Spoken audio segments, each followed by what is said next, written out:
Ni hampa daripada Pakistan. Bella dalam hotel tau. Hampa nampak macam cantik amat-amat kan.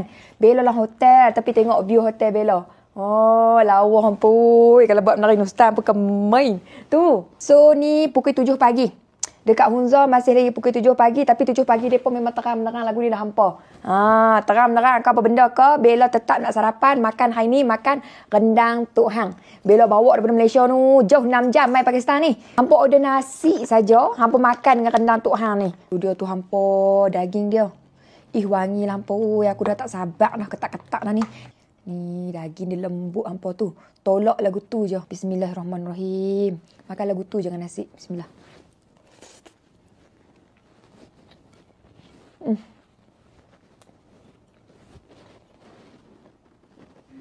Tambah nasi hampa kalau lagu ni. Tapi ni nasi dah setimbun dah.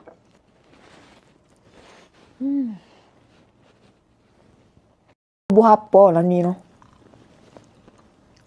Sedap sungguh. Bismillah.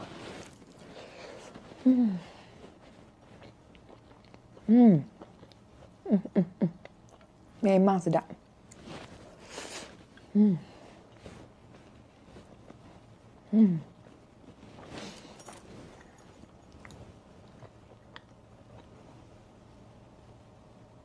Murah sepaket ni hampa ya. Hampa beli. Makan di rumah kalau kata macam hampa malas masak ke apa ke. Buka makan.